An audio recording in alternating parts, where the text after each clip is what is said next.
Happy Thursday, Eagles Nation. Welcome to today's episode of Burba. Stephen Hellmann here alongside Tom Aresco. Eagles head into, halfway point of the season. We got the Falcons at home coming up, and, I really don't know what to make of the game, but all I know is that we do pipe it up at home, and you got to feel good about that. Yeah, the line's even right now, which is pretty interesting. Eagles aren't favored at home, which usually home teams get a little bit of a favorite, like a 3-point usually is the standard. But the Falcons are really good, obviously, so the line, I don't know, I've been following lines a little bit.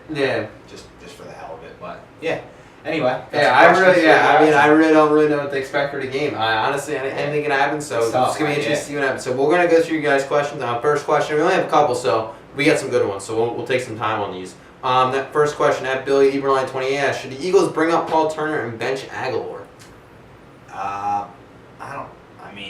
I guess saying no would mean I'd have proof that he wouldn't produce better, so I can't really say no. It would be a good idea. But at the same time, I do think there's levels of talent, and guys are struggling. Treg's actually impressed me with some of the plays he was able to get open on, and looked like a blown coverage. But he's got that speed, and if you do fall asleep on him, he'll get behind you and make a play. So Aguilar hasn't been able to do that. I think Turner's more of a sure-handed guy, but I don't think they're going to do it. So really, that's all that matters. Yeah, and I think you gotta, this year is evaluating. And they want to see what guys they have moving forward for next year, and it's clear that was the plan. And it's pretty clear that they don't really, care much about anything when they got guys like Big V in there, and Jalen Mills in there playing a lot. They want to evaluate guys. Exactly, and I think that's the most important. But keep it to a point where it's they're not just getting guys, killed.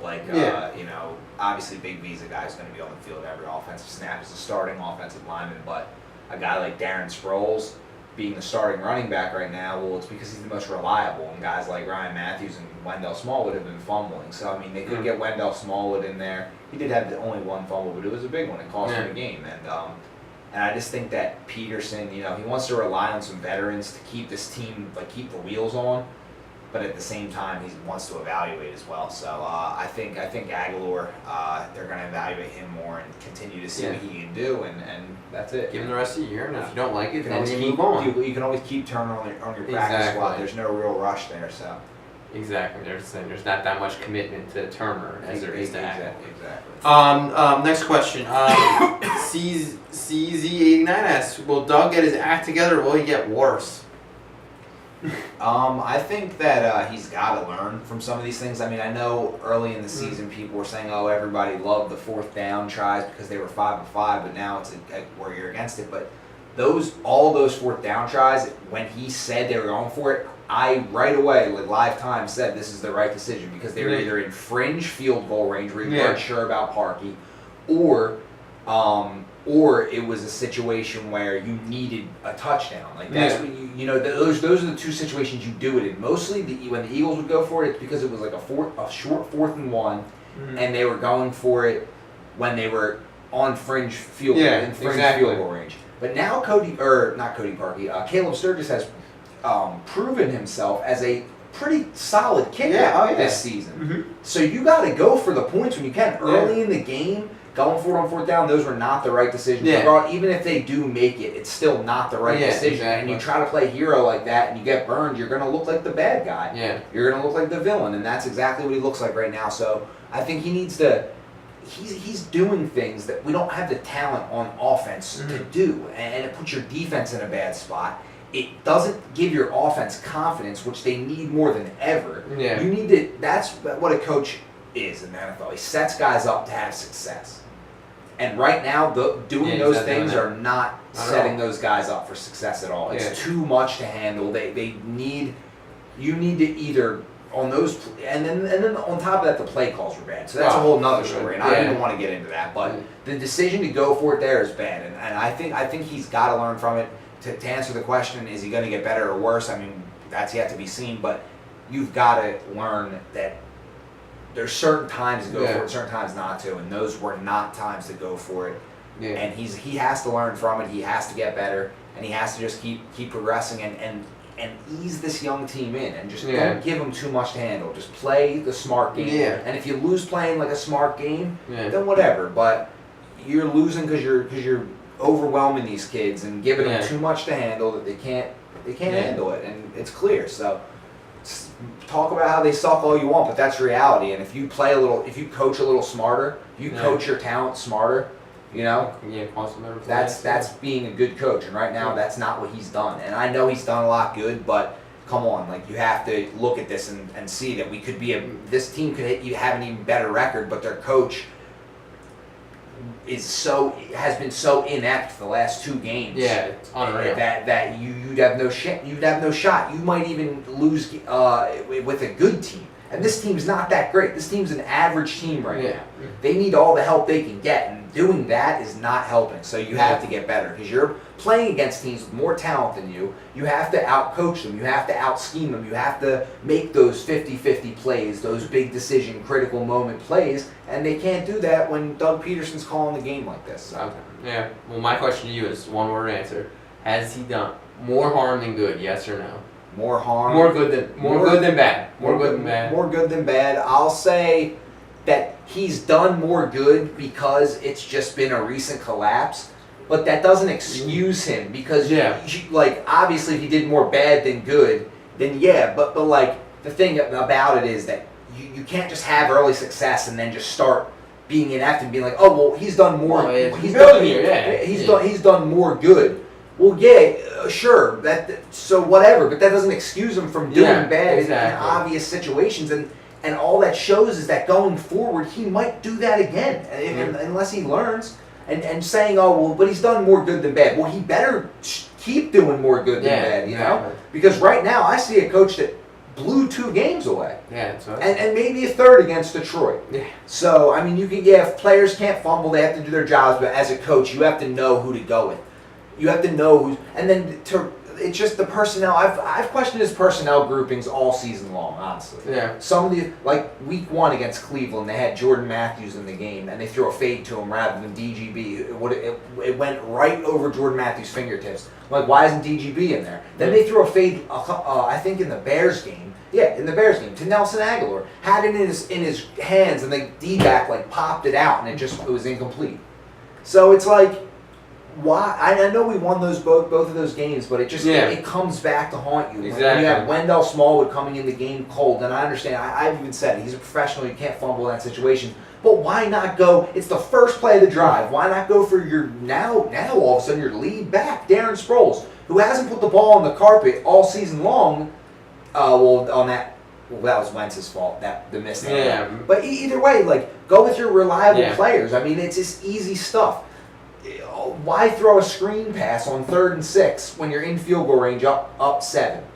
You know what I mean? Yeah. On 3rd and 9, and you lose 6 yards. Those are questionable calls. That if he's making those calls and the team's winning games, no one's really talking about. But it's a problem because it's going to catch up to you eventually. And those problems that I saw early in the year that weren't hurting them are now hurting them, and that's alarming because eventually that's what happens. And now it's a question of are they really a good team, or are they the 1-4 team that they are in their last 5 games because they're doing the same dumb stuff but it's not working. Yeah. Now all of a sudden teams are defending against it, and you're like, well, yeah, that was dumb. Why would they do that? You know what I mean? So it's scary. I'm nervous about this team and where they're going. So it's obviously tough to answer questions like that right now. All right, so let's get to the next one. That Ninjas A asks, who are some players that we can cut in the offseason to save some cap? I mean, I guess you got Kelsey. Kelsey, you'd save 4. Kelsey, but Peters, you'd save 10. Peters is definitely a guy. Barwin, you'd save 6. Barwin, Ryan Matthews, I think that's save 2. 3. Who else? Michael Kendricks is someone that'd be to look 8. at. Man, Michael Kendricks is someone to look at to maybe move in a trade. Yeah. You have. I think you could probably trade a lot of these contracts to teams for the low picks. You're not going to get much in return. You're not going to get much. You're not going to get anything in return, really. But you can clear it, and I think that's the way. But you can also cut a lot of these guys too. There's a lot of roster moves, contract. I mean, there's guys on 1-year deals. There's Nolan Carroll on a 1-year deal. It's not too big, but he'll be off. So you have to find a cornerback. If you want to re-sign him, go for it. But I mean, there's a lot of moves that can be made with this team, and that's what a good GM does, and that's honestly what I applaud Hinkie for doing, because he obviously did botch a lot of stuff, and Howie Roseman, I mean, there's been a lot of botched drafts. Not that they were all Howie's fault, but the Marcus Smiths, the Nelson Aguilars, things like that. But he's made this roster really fluid. As did Sam Hinkie, with the assets that he acquired, and it's like, okay, but if a couple busts happen, it doesn't matter because we still have picks here, and they go and they trade up for Wentz, but they still have a first rounder, second rounder, third rounder, fourth rounder, fifth rounder, sixth rounder, seventh rounder next year. So you got to give credit to Howie Roseman for keeping a fluid roster, and despite the holes right now, and despite the the deficiencies in this team, you can easily see that they're a couple. I mean, look, it's not as easy as they're a couple of players away from being a contender, but this team's not that bad. This team's not that bad, and they are. They need to shore up a couple things, and if things develop the next couple of years, they could definitely be back in the playoffs very easily. And honestly, it's pretty evident. It's pretty clear and evident that you've seen this team play good and bad and coach good and bad, and that they could still be a playoff team this year. I mean, I don't know if they will be or not. I'm still confident. I still think it's possible. Wild card team, maybe even the division. You never know what can happen, but Dallas does look good right now. That's a whole another discussion as well. End of the day, you gotta. Well, I think the way you can look at these contracts that you have is you have these guys that you have all these money tied to these guys. These guys aren't contributing at all. So you're getting rid of these guys, and people are like, "Oh man, they're cutting all this payroll." It's like, well, these guys aren't giving anything. And we're getting money. So you're not going to lose anything. You can bring new guys, and the guys you have locked into the big contracts now, for the most part, they're all producing pretty well. You can argue, Ertz isn't playing very well, and Vinny Curry isn't. But other than that, the guys you kind of have under contract, those guys are looking pretty good. Yeah. And you can Malcolm, Rodney McLeod, Brandon Brooks. I mean, Lane Johnson. They just did his deal, and now we're not paying him any guaranteed money. So now you can get out of that. We don't get that cap. We don't get it back on our cap. But exactly. We can get out of that deal at any time. Yeah. So not that we want to, but we have all the leverage in the world over that guy. So we just has to play So you got some good deals, and like these guys you're gonna get rid of. You're not gonna lose much through. So I think they're in a good spot. Howie did put us in a good spot. So last question here. From Christian Eagles 81, how do you think we should handle our weakness in the offseason? To help our offensive line, wide receiver, cornerback, or running back, should we use our draft picks on positions? Or what should we get in free agency? Where do we need upgrades? I mean, I guess it's kind of what we were just talking about. Wide receiver, cornerback, and running back, you definitely need upgrades there. Yeah, you definitely need a new quarterback. No, I'm just kidding. Carson Wentz, baby. That's the beauty of it. Now you go build around him. So like you said, offensive line, wide receiver, running back. I mean, you need to find your guy. So free agency, you need cornerback on defense. You have to give Jim Schwartz. I know he's not a big blitzer, but I think if these cornerbacks could hold up in one-on-one a little better, they could blitz a little more and do more things and be more effective. But they can't hold up in one-on-one coverage, so you need some cornerbacks. But it's really about building around Carson Wentz. You can't have Sam Bradford, Andrew Luck syndrome where you draft your franchise quarterback and then you don't actually make big upgrades. So we have to keep rooting. My dad texted me today and said he doesn't, he's already done with the Eagles. He thinks they're going to be 8-8 and just miss the playoffs. And I was like, we have to win against the Falcons. And he was like, 8-8. He's like, all I can do every week is just root for Minnesota to keep losing, so our draft pick's better. I'm like, I'm doing that too, but I actually still think the team might be able to pull something out at the end. You never know. Some magic in November, December, but it's pretty obvious they need some big time upgrades at the wide receiver position, offensive line. I love Jordan Matthews. I think he's a great player, and I think he's going to stay. But I think that we need 2 new receivers as well. Yeah, I think my plan for the politics, we're talking plans and all this stuff. First round, get an offensive lineman because we whipped on our first round pick the last 2 years. No, maybe not Carson, but 2015 Aguilar, 2014 Marcus Smith. Get a guard. Give me a guard or center where you're just gonna a big time guard. A big time guard or center. I'm telling you, just get that, plug them in. Good. Yeah. You hit on that draft pick. Yeah. You gotta fix that hole. That's like a lock. It's a sure thing. Do that. Yeah. Get running back class deep. Draft running back second. Yeah. Go get Alshon Jeffrey. Go get a pretty good corner in free agency. Re-sign Benny Logan. Draft another corner late. Draft a wide receiver late. boom. Yeah. You're good. I would take either. And then you have the open competition, you know, Jalen Mills, the other corner that you bring in later. But, like, Jalen Mills look good. But I think if you can get one big corner, I know, you know, we signed big corners in the past that haven't worked out, but you have really good safety play. Yeah. So you got to hope. You're not asking this guy to freaking do it and do everything. Yeah, exactly. I think Tremaine Johnson's a good player in free agency. If he hits free agency, comes out of LA Rams. Yeah. He's really good. He's 6'2", good man corner. I think he. We'll go stand outside his house and go find him. And Stephon Gilmore from the Buffalo Bills. Those are two guys that are going to get big money. I don't know if that's what they're going to do, but I do think they need to go get a receiver, and Alshon Jeffrey would be amazing.